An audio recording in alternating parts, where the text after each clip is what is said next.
Welcome, and thank you for tuning in to the Sunday services at Center for Spiritual Living, Denver. We are a loving and prospering community in the heart of Denver and online. We now conduct hybrid services at the historic Grant Avenue Community Center and Sacred Place, located at 216 South Grant Street, Denver, Colorado.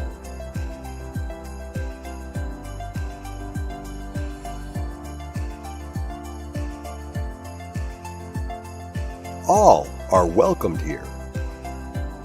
A place, space, and face of love. We are a spiritual community practicing universal principles that enrich our lives. We are grateful that you have blessed us with your presence. While online, we'd love to know you're watching with us. Feel free to leave a comment and let everyone appreciate you. With everything going on, life can feel overwhelming. CSL Denver wants you to know we are here for you. Please know that our practitioners are available for personal prayer work. Our licensed spiritual practitioners' names and phone numbers are available on our website at csldenver.org. Or if you have a prayer request, feel free to email it to info@csldenver.org. For your convenience, you'll find clickable links in the description of this broadcast. Rev Zia, along with all our guest speakers, practitioners, service coordinators, and musical inspirations, want you to know how truly grateful we are that you are with us today. Thank you for your continued support and participation in our services, workshops, and events, as well as providing financial contributions to our center. If you're interested in upcoming events and information, we send out weekly newsletters. Sign up by visiting www.csldenver.org.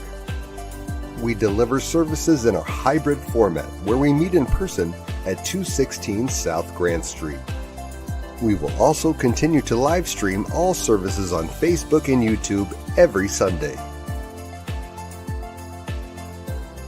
Find us on our respective channels as well as on New Thought Media Network. Again, thank you for your precious attention. Now prepare for engaging enlightenment.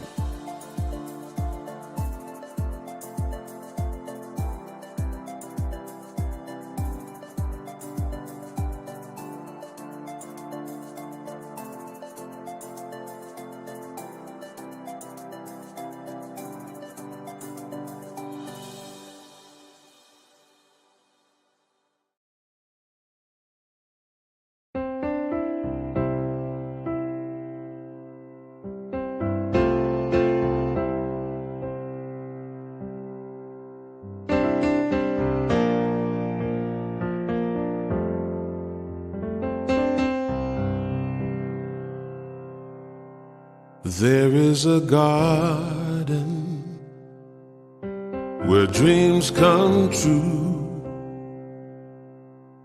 a beautiful garden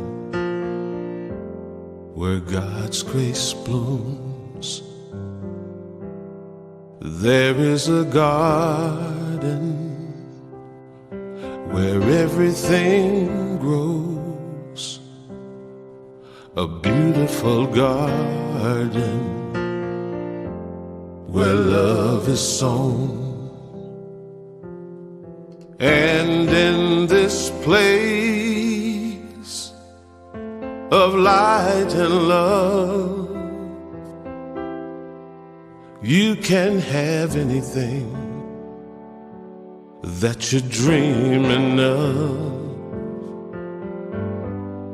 There is a garden where dreams come true, a beautiful garden. That garden is you.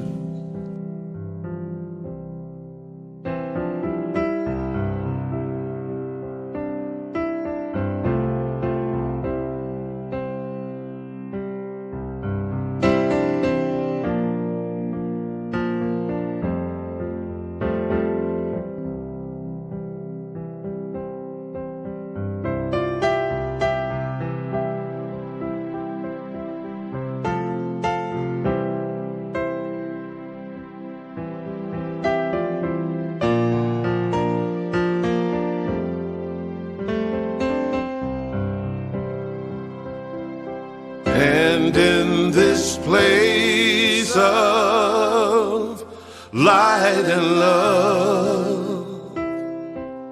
You can't have anything that you're dreaming of. There is a garden where dreams come true, a beautiful garden. That garden is you. Such a beautiful garden. That garden is you.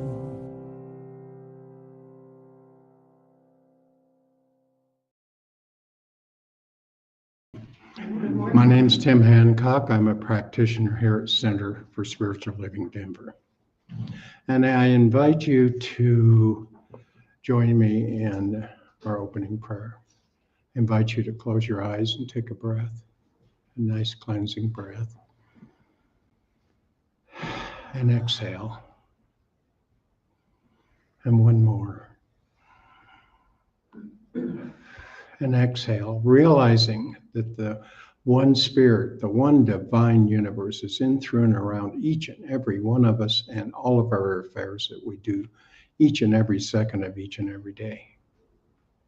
And in that realization, we know that that divine spirit is in this room, guiding us and enveloping us with love, kindness, generosity, abundance, all the good that is God.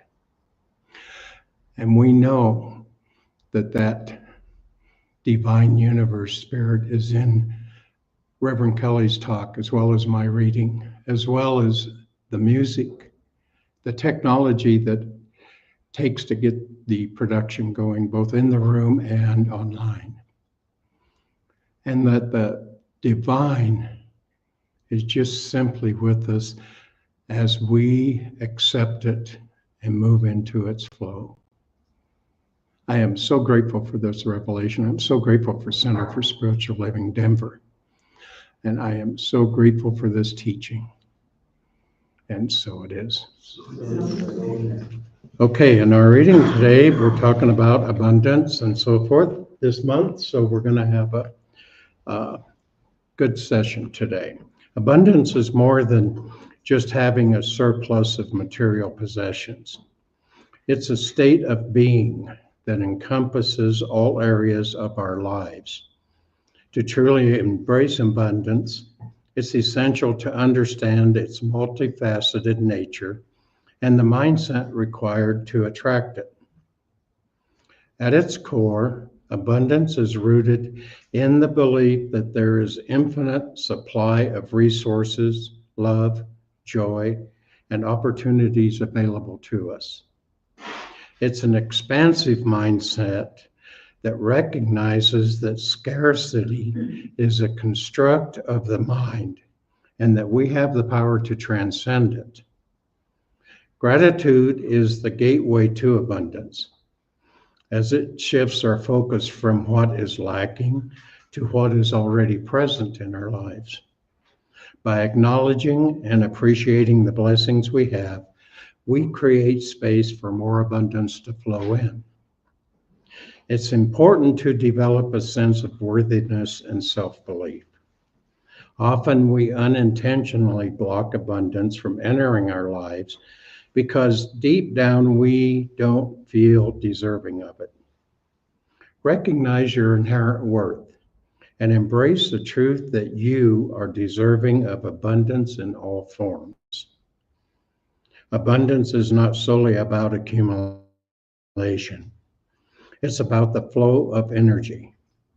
When we adopt a mindset of abundance, we open ourselves up to giving and receiving freely.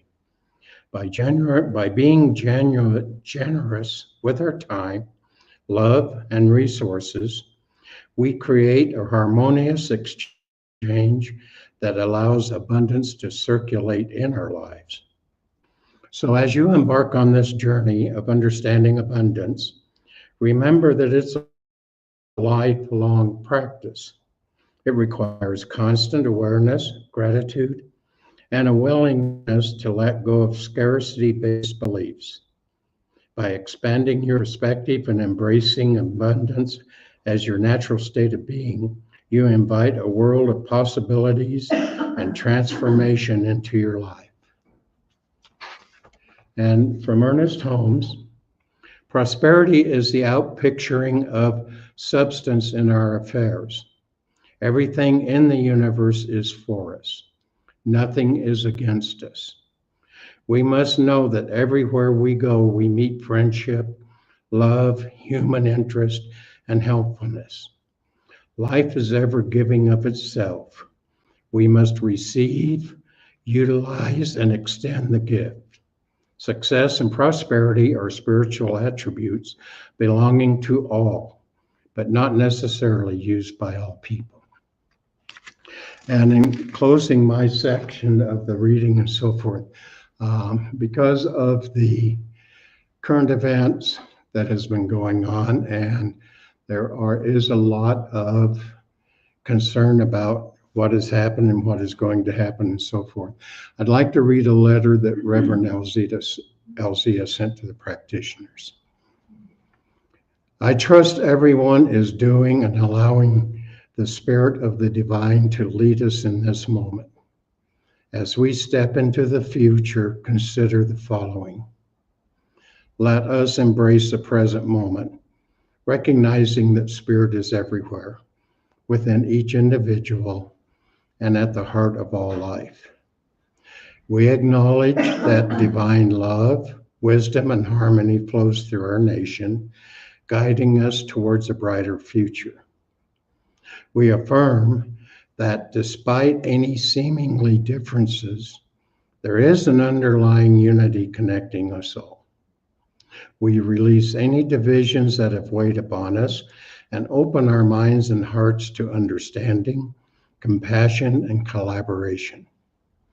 The Spirit within us knows only peace.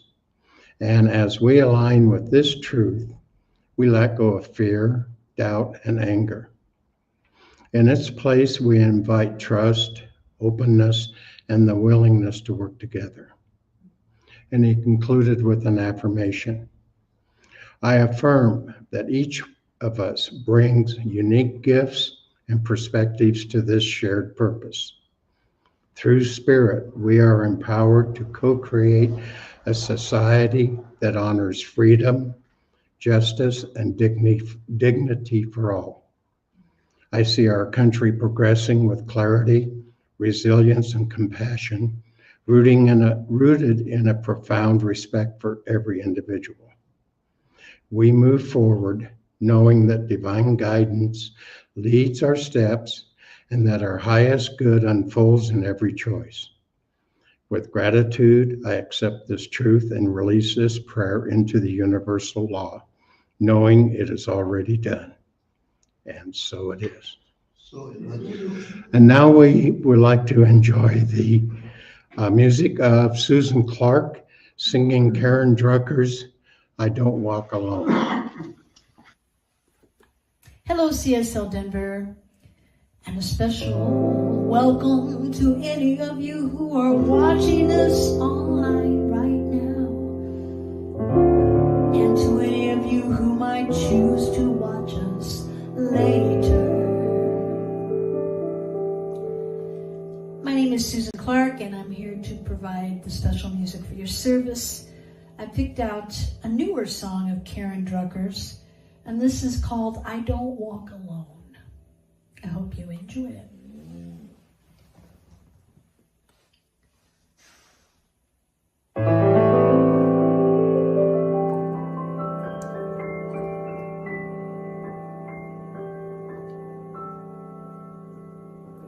Never alone, never alone. I am never, ever alone.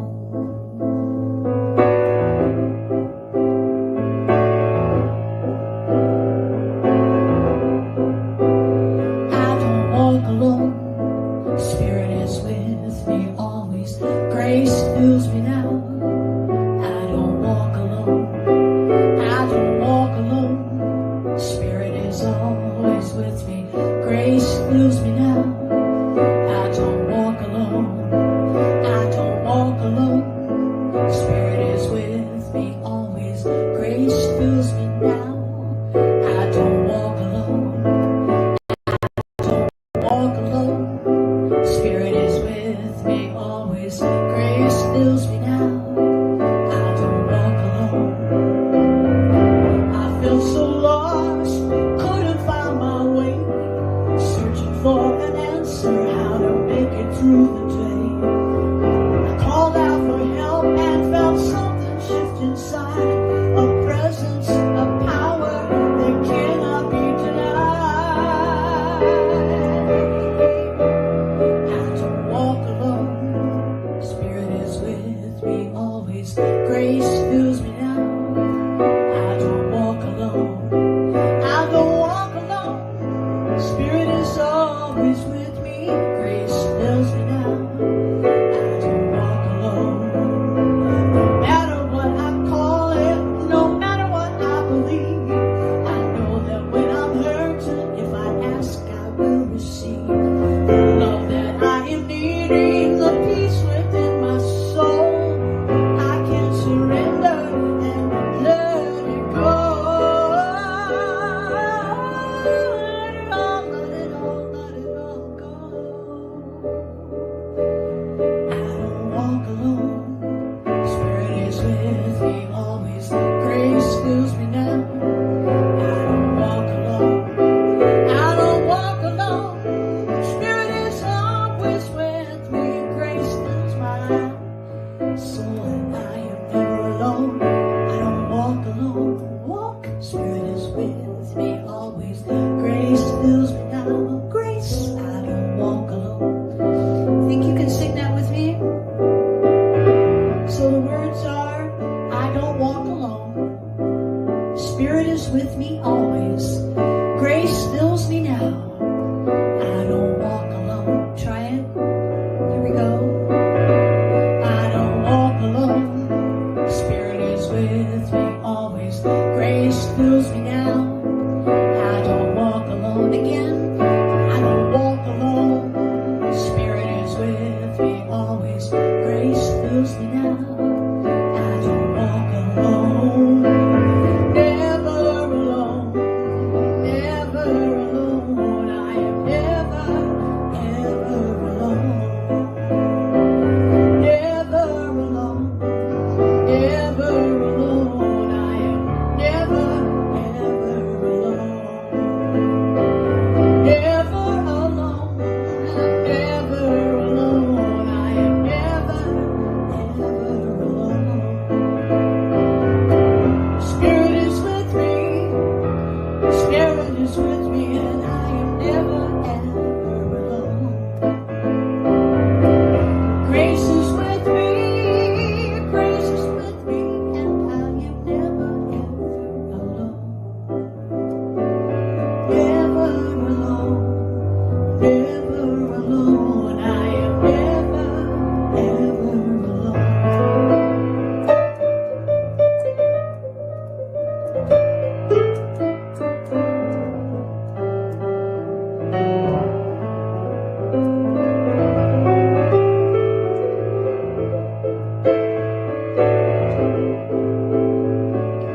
Never, ever, ever alone. Never, ever, ever alone. Never, ever, ever alone. Never, ever, ever alone. Never, ever, ever alone. Never, ever, ever alone. Never, ever, ever alone. Never, ever, ever alone. Thanks for listening.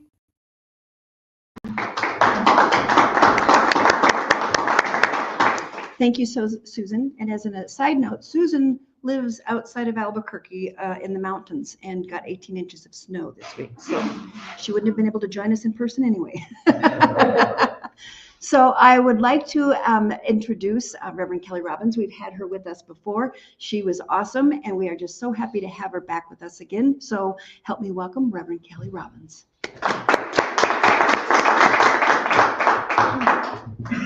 Thank you. Thanks for having me back. It's hard not to look at myself on the screen here. So, thanks for being here today. I know it's been a wild, wild week, and we're all maybe in different places. I know I have spent this week just recharging and getting grounded. And I looked at the topic today and thought, man, how is this going to work?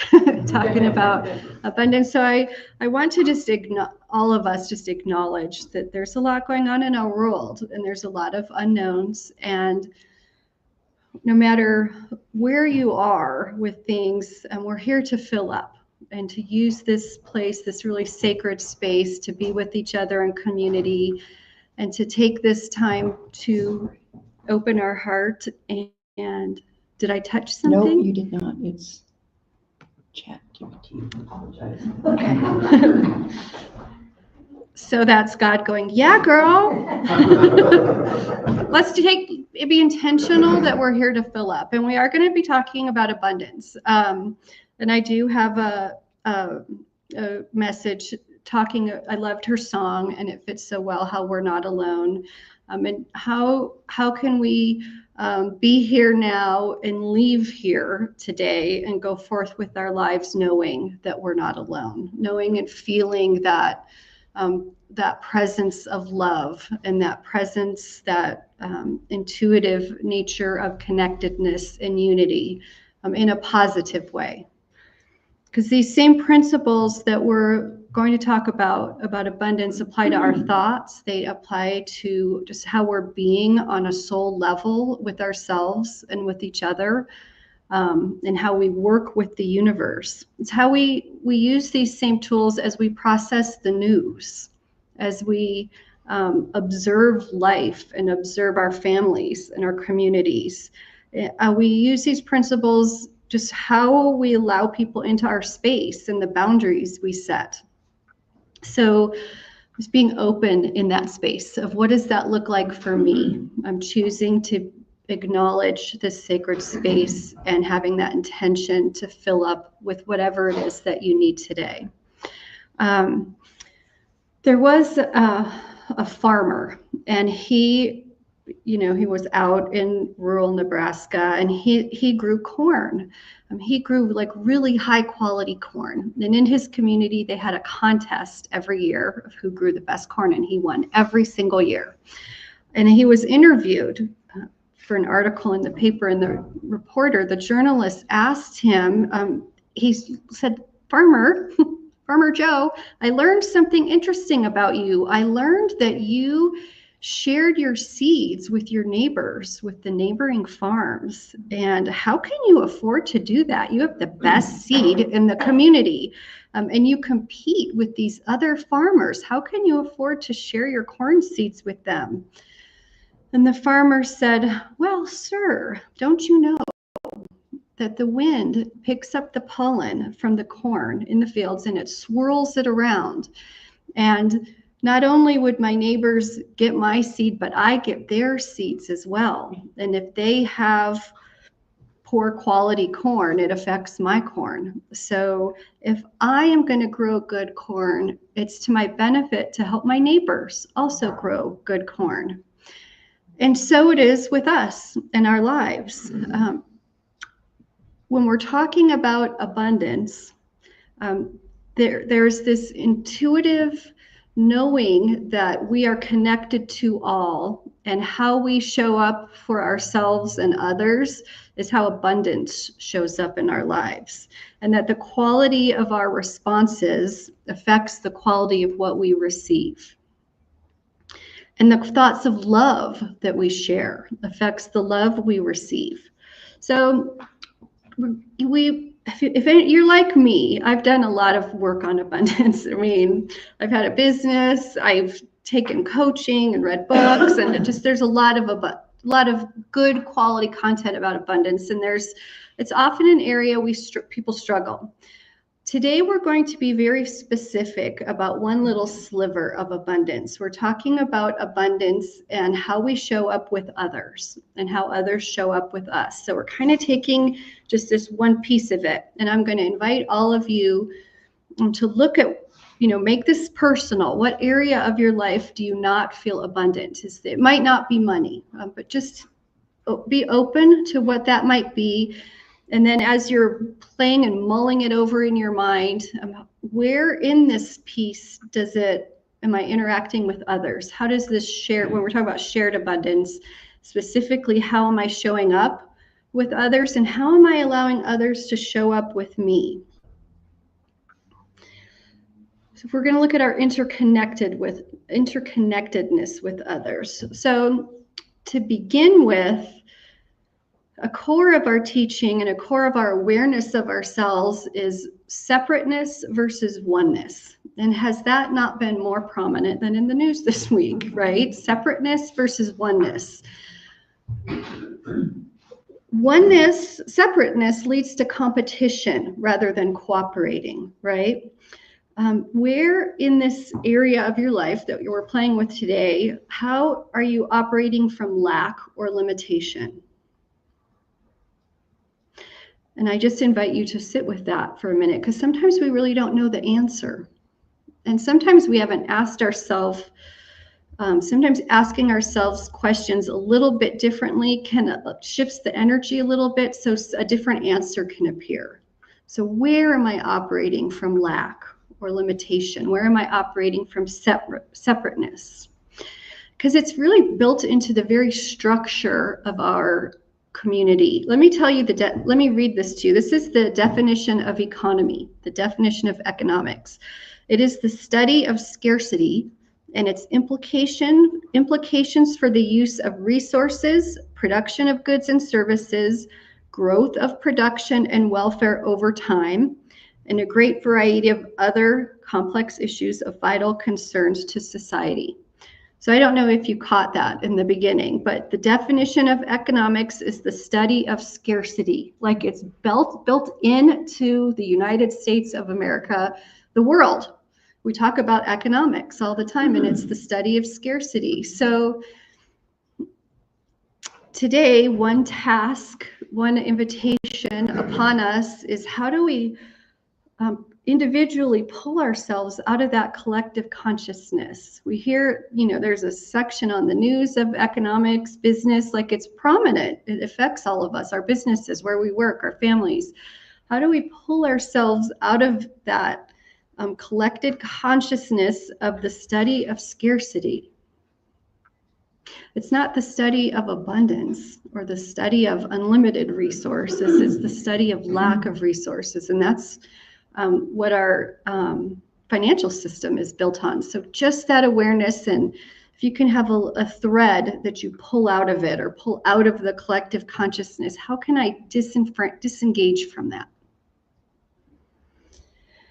And it's a matter of proving it wrong, proving that scarcity or that lack wrong. And many years ago, I have an altar, a place where I don't always sit at it, but I have an altar. And I had this reading that I pulled out of the Science Mind magazine.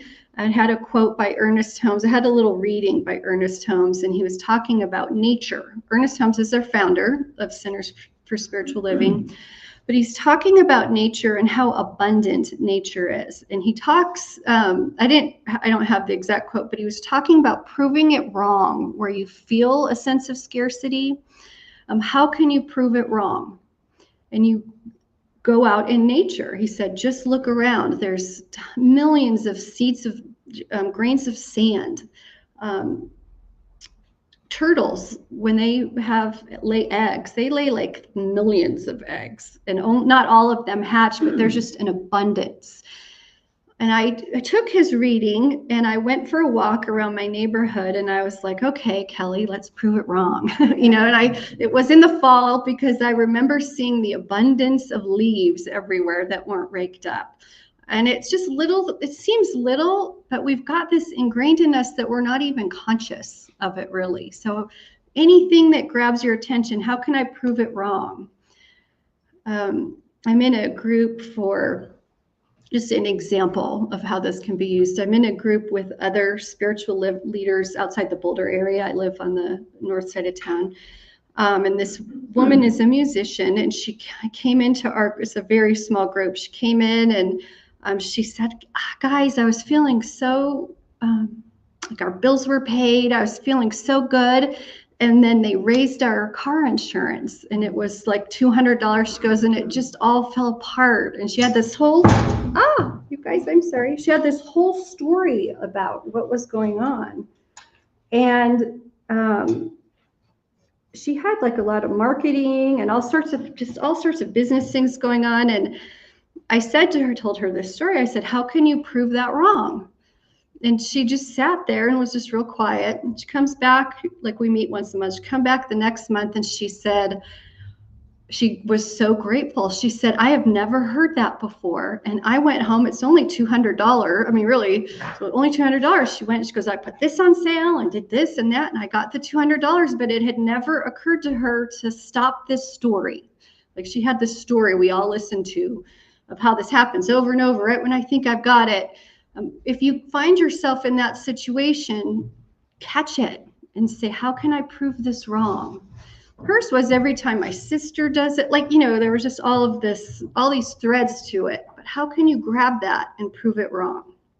So that was Ernest Holmes' teaching, was prove it wrong. And knowing we have this awareness of the definition of economics as scarcity, how can we prove it wrong? Where is it showing up? And we're talking about abundance. Abundance doesn't have to be money. Abundance can be like an abundance of leaves in your yard, an abundance of mosquitoes. I went to Texas this summer, man. I have never been around so many mosquitoes in my entire life. But we can have an abundance of lots of things. We can have an abundance of fear, which might be prominent in our communities right now. So be picking words apart as you're playing with the story of your situation that's going on right now.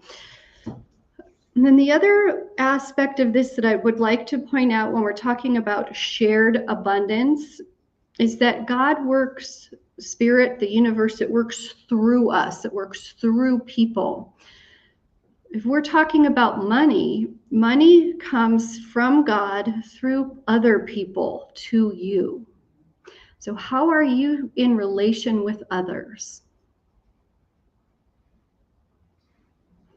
And just sit with that. How are you in relation with others? Because it comes from God through others to you, and then vice versa, right? This year, and it's always changing. So I am a minister, and I don't have a church community like this, but I do a lot of weddings and funerals, like rituals. I do chaplain work at a local hospital, St. Anthony North. And this year I had an abundance of weddings that I officiated. I had about 50. And there's a lot of driving with a wedding, and it's great. And I thought, it was busy. And I said, I don't want to do any more than 50 weddings. It's a lot. And, I don't, I'm good with the number, but I still, you only make so much money on a wedding. So what am I going to do? How am I going to be different next year? Because abundance is constantly moving and growing and shaping, just like the divine is, as it's expressing through us. So me playing with this abundant, I don't need any more weddings, and I would like to have more money. And I'm looking at the couples that I married and the ones that I enjoyed the most. I went deeper with and did the premarital. I have a premarital counseling package I put together. And I thought, well, this year I'm just going to really focus on more of that deeper connection, helping the couples really build a strong foundation with their weddings. So having more purpose in the depth of them moving forward. So you see how that kind of evolves for us. What might that look like for you? Are you stuck with whatever it is that we're playing around with today? How can you say, okay, this is good, and I would like to expand in this way. The divine is always changing and growing and expressing and moving. How can you shift things a little bit, focus that energy, maybe in a different way. I have a quote I'd like to share by our founder, Ernest Holmes. God wills us to have everything. As we express life, we fulfill God's law of abundance, but we do this only as we realize that there is enough good to go around. Only as we know that all of God's gifts are given as freely and fully as the air and the sunshine, alike to all. So just hearing that, picking your area that you're playing with, are you knowing that God's gifts are given as freely and fully as the air and sunshine to you? Or are you maybe not feeling that? And just kind of breathing into it. Sometimes it's just that acknowledgement, that awareness that, yeah, I feel stuck here. It doesn't feel abundant. It doesn't feel prosperous. Another aspect of this, abundance I'd like to share. Let's do this. I have a quote by Charles Fillmore. He was the co-founder of Unity. Unity is also a New Thought teaching. It's very similar to Centers for Spiritual Living. Charles Fillmore said, "Many who have found the law of true thinking and its effect wonder why supply does not come to them after months and years holding thoughts of bounty. It's because they have not developed love. They have formed the right image in their mind, but the magnet that draws the substance from the storehouse of being has not been set into action." So he's talking about love. He wraps it up. I think love and forgiveness go hand in hand. So love and forgiveness, I think we can take those two concepts and first apply them to ourselves. Am I knowing love to myself? Loving myself even though I might not be in the place I want to be? And have I forgiven myself for anything? Edwene Gaines, are you all familiar with her? She's also Unity. She's a minister. She wrote a book called The 4 Spiritual Laws of Prosperity. It's kind of a classic. If you haven't read it, I recommend it. But her 4 spiritual laws are tithing and giving, setting clear-cut goals, finding your divine purpose, and the 4th one is forgiveness. So as we're talking about shared abundance and abundance with others, do you have some forgiveness work to do? Even if it doesn't seem to be in relation to what's going on, homework might be, where do I have some forgiveness work to do? Because that's totally relationship with other people, right? Like the farmer and his corn seed, the principle of abundance and the universe that we live in teaches us to see the world as a place of just unlimited possibility and to approach life with a mindset of generosity and of abundance, generosity and gratitude. So be alert for small ways and small acts and how sharing freely of abundance can benefit others. And I know we just have a couple minutes. I want to talk for just a second about that. We talked about forgiveness, but I want to talk about that power of love that we touched on, because love is that energy that all other things flow, I would almost want to say, on top of. So I like to visualize. If I'm working on abundance or prosperity, I might kind of close my eyes and visualize whatever that might look like for you, but a flow of energy, a flow of prosperity. And that energy that you might see or be feeling and playing with, we start with love first and see love coming from us out to others. And then on top of that, we might put abundance, or we might put forgiveness, or whatever else is coming up for you. It might be a sense of power. Power is a gift of God. It is a quality of spirit. or whatever, just whatever else. But we start with that energy of love. And I didn't want to skip that piece because it's important. It's important to always back us up into that love, and that love energy and that love vibration really got, those muscles really need exercised right now, because this week that might not be what we were all feeling. And it might be, but it could be a beautiful time to tap into our own sense of love and apply that. You can put the prosperity or abundance off to the side and do love on everything and everyone, and then bring that piece in. Okay.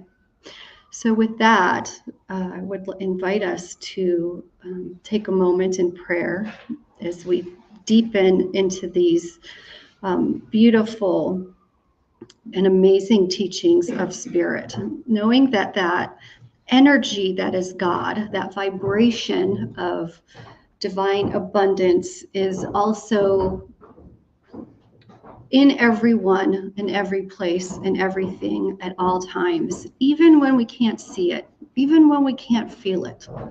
We can know the beauty in that truth and feel it throughout the cells of our body. As we know and recognize this truth of the divine, this truth about the permanence of abundance and love and prosperity and peace, we can know this truth for ourselves.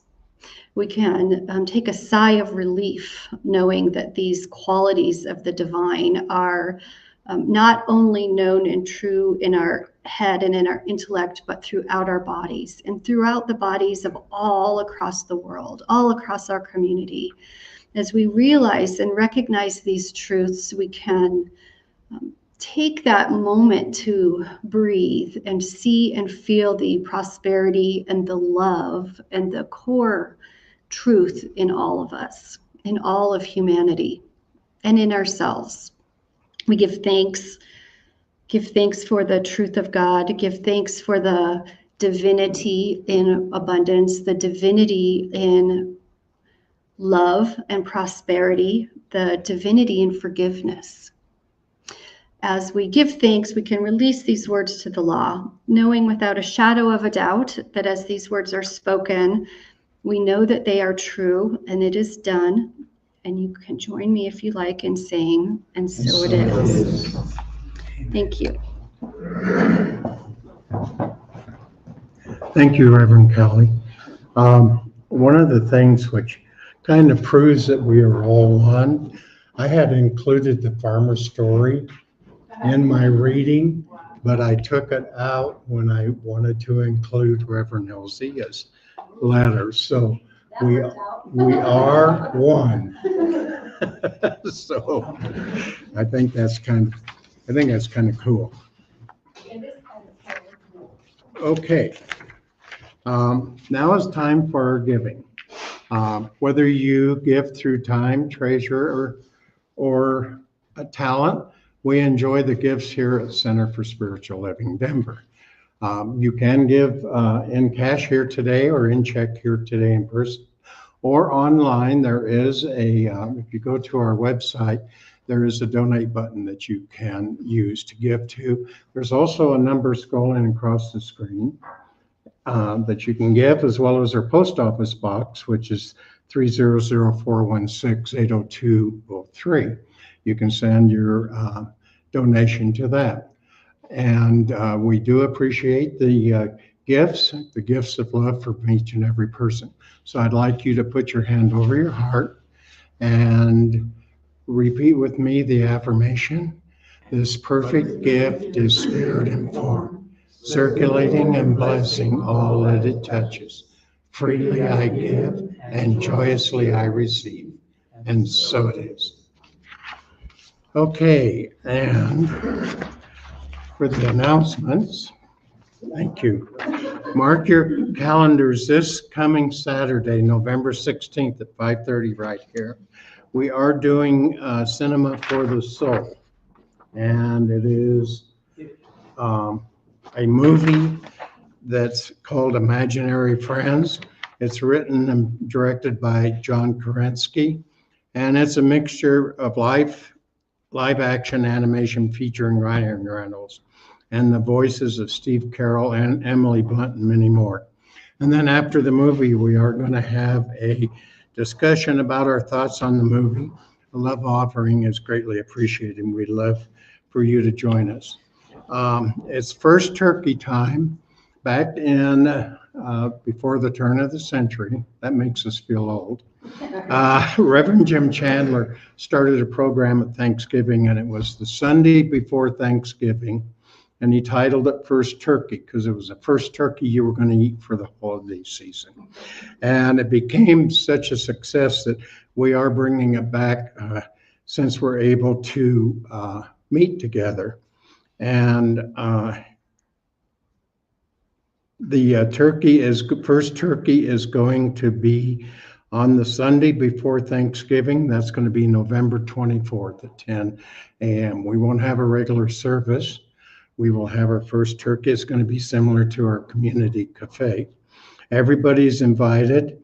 We're going to have turkey and dressing and bring a side dish for you to join us, potluck, and dessert, and we'll have everything else, and love offering is also accepted for that one. And it's a fun tradition. We really enjoy it, and we hope we can build on it more. And the November-December magazine, Science of Mind magazine's been delayed in shipping. I'm not sure why, but we still have copies of September-October's magazines. Hopefully we are going to have the new ones here by next Sunday. Once they show up, they are on sale for $7 a piece. We do have the older ones over here for free, so if you'd like to pick one of those up, along with some CDs or any other information that's on our table. You can look at it as you get your coffee and your banana nut bread. Rumi built some banana nut bread. Okay. If you'd like to hear good news of the world to affirm the good news in the world, we have a link on our Facebook page called And Now the Good News. This program's put together by New Thought Media Network and airs on Friday at 5 p.m. Mountain Time, or you can watch these anytime during the week. Go to the Center for Spiritual Living Denver Facebook page and click on any post that says And Now the Good News. New Thought Media Network has over 40 hours of weekly broadcast program. And we invite you to go to www.ntmedia.org. Check out what they have. There is something for everyone. And as always, we are truly blessed by everyone who's chosen to support Center for Spiritual Living Denver by showing up here on Sundays and watching our services online. We know that as we move through the rest of the year, the Divine Beloved is guiding and loving each and every one of us. Thank you very much for joining us. Now let's close out with Karen Drucker singing I Am So Grateful, and then join us for fellowship, coffee, tea, and banana nut bread after service. Thank you. Hey, I'm so grateful.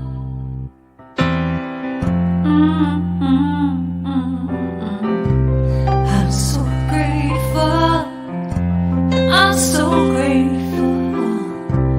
I'm so grateful for all that I have. I'm so grateful. I'm so grateful. I'm so grateful for all that I have. Hey, oh yeah, grateful. I just say I am so grateful every day for all I have. Every day, I'm so grateful. I'm so grateful. I'm so grateful for all I have. Every